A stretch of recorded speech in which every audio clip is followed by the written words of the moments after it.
મિત્રો અત્યારે શિયાળામાં પુષ્કળ પ્રમાણમાં લીલા શાકભાજી આવે છે અને જે શાકભાજી બીજી કોઈ પણ ઋતુમાં ન મળતા હોય એ ખાસ કરીને શિયાળામાં મળતા હોય છે. એમાંના એક છે વટાણા. અને લીલા વટાણા તો નાના મોટા સૌને ખૂબ જ પસંદ હોય છે, બધાને ખૂબ જ ભાવે છે. તો hello friends, Dhamus kitchen and vlog પર તમારું સ્વાગત છે. મિત્રો આજે બનાવીશું લીલા વટાણાની એકદમ નવી રેસીપી, જે પહેલા તમે ક્યારેય ટ્રાય નહીં કરી હોય અને એટલી ગજબની સ્વાદિષ્ટ બનશે કે એક વખત જોશો ને એટલે તરત જ બનાવશો. તો ચાલો ઝડપથી બનાવવાની શરૂઆત કરીએ. તો આજની ટેસ્ટી એવી લીલા વટાણાની રેસીપી બનાવવા માટે આપણે અહીંયા 250 ગ્રામ જેટલા વટાણા લઈશું. હવે વટાણાને ફોલી આપણે બધી જ શીંગમાંથી દાણા કાઢી લીધા છે અને દાણા કાઢ્યા પછી આપણે એને સરસ રીતે એક વખત ધોઈ પણ લીધા છે. ત્યાર પછી એક મિક્સર જાર લઈશું અને વટાણાના દાણાને એમાં ટ્રાન્સફર કરીશું. ત્યાર પછી એક લીલું મરચું ઉમેરીશું. આ મરચું બહુ તીખું પણ નથી અને સાવ મોળું પણ નથી, તો મરચાંની તીખાશ જે પ્રમાણમાં હોય એ રીતે મરચું ઉમેરવાનું છે. જો વધારે પડતું તીખું હોય તો તમારે અડધું જ મરચું ઉમેરવાનું. અને એક નાનો ટુકડો આદુનો ઉમેરીશું અને 4 થી 5 લસણની કળીઓ ઉમેરીશું. હવે આ રીતે મિક્સર જારમાં લીધેલા વટાણાને આપણે પીસી લેવાના છે, પણ પીસવા માટે અહીંયા પાણીનો બિલકુલ ઉપયોગ કરવાનો નથી. તો અહીંયા પાણીની જગ્યાએ આપણે 1 ચમચી જેટલું દહીં ઉમેરીશું. દહીં એકદમ સરસ મોળું છે. તમારી પાસે જો ખાટું દહીં હોય તો તમારે અડધી ચમચી જેટલું ઉમેરવાનું છે. હવે ઢાંકણ ઢાંકીશું અને એકદમ સરસ રીતે પીસી લઈશું. જુઓ, આ રીતે આપણે એકદમ બારીક પેસ્ટ બનાવી લેવાની છે. હવે તૈયાર થયેલા વટાણાના મિશ્રણને આપણે એક બાઉલમાં કાઢી લઈશું. તૈયાર થયેલા વટાણાના મિશ્રણમાં આપણે થોડો ચણાનો લોટ ઉમેરવાનો છે. અંદાજે 3 ચમચી જેટલો થશે, એટલે કે 250 ગ્રામ લીલા વટાણાની સામે 3 ચમચી જેટલો ચણાનો લોટ લઈશું. અને મિક્સ કરતા જરૂર જણાય તો તમે થોડો ઉમેરી પણ શકો છો. હવે ચણાના લોટને આપણે મિશ્રણની અંદર ખૂબ સરસ રીતે મિક્સ કરી લઈએ. મિક્સ કરતી વખતે લોટના ક્યાંય ગાંઠા હોય તો આ રીતે ચમચીની મદદથી એને પ્રેસ કરી દઈએ. હવે ચણાનો લોટ એકદમ સરસ રીતે મિક્સ થઈ જાય ત્યાર પછી આપણે થોડા મસાલા કરીશું. સૌથી પહેલા ઉમેરીશું સ્વાદ પ્રમાણે મીઠું અને અડધી ચમચી જેટલા અજમા લઈશું. અજમાને એકદમ સરસ રીતે મસળી અને મિક્સ કરી દઈએ અને બંને વસ્તુને બેટરની અંદર સારી રીતે મિક્સ કરી લઈશું. અજમાનો ટેસ્ટ અહીંયા ખૂબ જ સરસ આવશે. જ્યારે પણ બનાવો ને ત્યારે અજમા સ્કીપ ન કરતા, એનાથી ટેસ્ટ ખૂબ જ સરસ લાગશે. આપણું બેટર બનીને તૈયાર છે.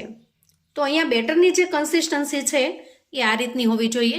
થોડું થીક હોવું જોઈએ, પતલું તો બિલકુલ ન હોવું જોઈએ, જેથી આપણી રેસીપી છે એ એકદમ સરસ પરફેક્ટ બનીને તૈયાર થાય. હવે આપણે કોઈ આવી નાની કડાઈ અથવા તો બાઉલ લઈશું અને એના ઉપર આ રીતે કોઈ કાણાવાળી ડીશ કે પ્લેટને સેટ કરીશું. તમારી પાસે સ્ટીમર હોય તો તમે સ્ટીમરનો ઉપયોગ કરી શકો છો, પણ જેની પાસે સ્ટીમર ન હોય એને કોઈને કોઈ રીતથી ઘરમાં જે કંઈ વ્યવસ્થા છે એનાથી સ્ટીમ કરી લેવાનું. હવે આ વાસણની અંદર આપણે 1 થી 1.5 ગ્લાસ જેટલું પાણી ઉમેરીએ અને એને ગેસ ઉપર ગરમ થવા માટે મૂકી દઈએ. ત્યાર પછી કાણાવાળી પ્લેટને લઈએ અને સરસ રીતે બ્રશની મદદથી એના પર ઓઇલ ગ્રીસ કરી લઈએ. હવે જુઓ, આપણે જે બેટર બનાવ્યું છે એ બેટરને આપણે આ પ્લેટની ઉપર આ રીતે સ્પ્રેડ કરી દેવાનું છે. આ પ્રોસેસને આપણે એકદમ હળવા હાથથી કરવાની છે. જુઓ, એકદમ પરફેક્ટ રીતે સેટ થઈ ગયું છે અને અહીંયા ગેસ ઉપર જે પાણી ગરમ થવા મૂકેલું એ પણ ખૂબ સરસ રીતે ઉકળી ગયું છે. હવે તૈયાર કરેલી પ્લેટને આપણે એના પર સેટ કરી દઈએ અને પ્લેટને આપણે આ રીતે કવર કરી લઈશું.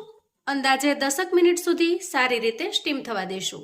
હવે મિશ્રણ જ્યાં સુધીમાં સ્ટીમ થાય છે ત્યાં સુધીમાં થોડી આગળની તૈયારી કરી લઈએ. તો એના માટે ફરી મિક્સર જાર લઈશું અને એક મીડિયમ સાઇઝની ડુંગળીને આ રીતે રફલી ચોપ કરીને એમાં ઉમેરી દઈએ. 4 થી 5 લસણની કળીઓ ઉમેરીએ. મીડિયમ સાઇઝના ટમેટાને પણ રફલી ચોપ કરીને ઉમેરીશું અને આ બધી જ વસ્તુ મિક્સ કરીને આપણે ગ્રેવી બનાવીશું. તો ગ્રેવીને એકદમ સરસ લાલ ચટક બનાવવા માટે થોડું અમથું બીટ ઉમેરીશું. થોડા બીટના કટકા ઉમેરી દેવાથી જે કોઈ વસ્તુ બનાવશો એનો કલર એકદમ સરસ લાલ આવી જશે. માં તમારે કાશ્મીરી લાલ મરચું પણ ઉમેરવાની જરૂર નહીં પડે, એટલો સરસ મસ્ત કલર આવે છે. હવે આમાં કશું જ ઉમેર્યા વગર ઢાંકણ ઢાંકીશું અને એકદમ સરસ પ્યુરી બનાવીને તૈયાર કરી લઈએ. જુઓ, અહીંયા પ્યુરી એકદમ સરસ તૈયાર થઈ ગઈ છે. કલર પણ એકદમ મસ્ત આવ્યો છે. આપણે હવે ગેસ તરફ જઈશું અને મિશ્રણને ચેક કરી લઈએ. અહીંયા એકદમ સરસ સ્ટીમ થઈ ગયું છે અને આ રીતે ટૂથપીકથી ચેક કરતા ટૂથપીક એકદમ સરસ ચોખ્ખી બહાર આવે છે. મતલબ કે ખૂબ સારી રીતે મિશ્રણ સ્ટીમ થઈ ગયું છે. હવે થોડી વાર માટે એને ઠંડુ થવા દઈશું. હવે મિશ્રણ ઠંડુ થાય છે ત્યાં સુધીમાં આપણે ફટાફટથી આગળની તૈયારી કરી લઈએ. તો અહીંયા ગેસ ઓન કરી ગેસ ઉપર આપણે એક કડાઈ મૂકી દઈએ અને કડાઈમાં અંદાજે 2 ચમચા જેટલું તેલ લઈશું. ચમચાની સાઈઝ થોડી નાની છે એટલે મેં 2 ચમચા જેટલું તેલ લીધું છે. ચમચો જો મોટો હોય તો આપણે 1 ચમચા જેટલું તેલ ઇનફ થઈ રહેશે. હવે તેલ થોડું ગરમ થાય એટલે 1 ચમચી જેટલું જીરું ઉમેરી દઈએ. અહીંયા આપણે રાઈનો ઉપયોગ નહીં કરીએ કેમ કે આ રેસીપીમાં જીરાનો ટેસ્ટ એકદમ મસ્ત લાગશે. સાથે સાથે થોડા લીલા મરચાના ટુકડા ઉમેરીશું અને થોડી અમથી પિંચ ઓફ આપણે હિંગ ઉમેરી દઈએ. જીરું સરસ રીતે કકડી જાય એટલે મીડિયમ સાઈઝની એક ડુંગળીને આપણે એકદમ ઝીણી સમારેલી છે એને ઉમેરી દઈએ અને આ ડુંગળીને એનું કાચાપણું દૂર થાય અને એકદમ સરસ બ્રાઉન કલરની થાય ત્યાં સુધી તેલમાં સાંતળી લેવાની છે. હવે ડુંગળી થોડી બ્રાઉન કલરની થાય એ સમયે આપણે ટોમેટો પ્યુરી ઉમેરીશું અને સારી રીતે મિક્સ કરી લઈશું. હવે આપણે મસાલા કરી લઈએ. સૌથી પહેલા ઉમેરીશું સ્વાદ પ્રમાણે મીઠું. 1 મોટી ચમચી ભરી અને આપણે અહીંયા મરચું ઉમેરીશું કેમ કે મેં આ મરચાની અંદર લાલ મરચું પાવડર જે તીખું હોય છે એ અને થોડું કાશ્મીરી પાવડર મિક્સ કરેલું છે.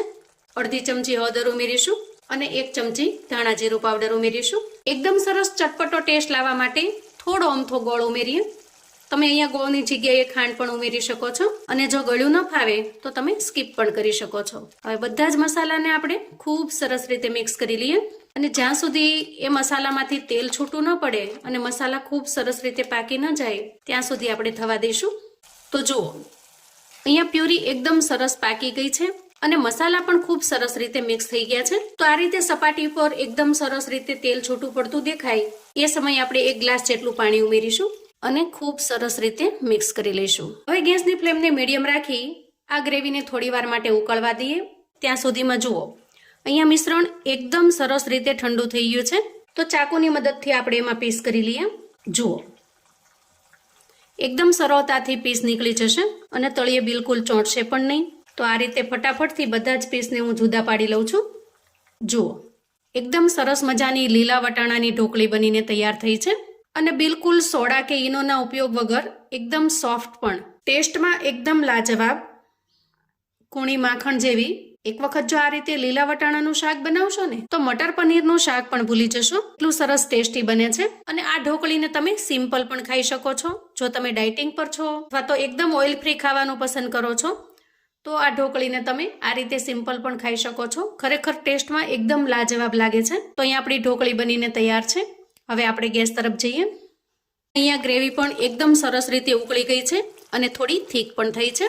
હવે આ સમયે વટાણાની જે ઢોકળી બનાવીને તૈયાર કરી છે એટલે કે વટાણાનું જે પનીર છે એને ઉમેરી દઈએ અને ખૂબ સરસ રીતે મિક્સ કરી દઈએ. થોડો ગરમ મસાલો ઉમેરીએ. અહીંયા ગરમ મસાલો બિલકુલ ઓપ્શનલ છે. તમને જો ફાવે તો જ તમારે ગરમ મસાલો ઉમેરવાનો છે, નહીં તો સ્કીપ કરી દેવાનો. હવે ઉમેરીશું થોડી કોથમીર અને ખૂબ સરસ રીતે મિક્સ કરી લઈએ.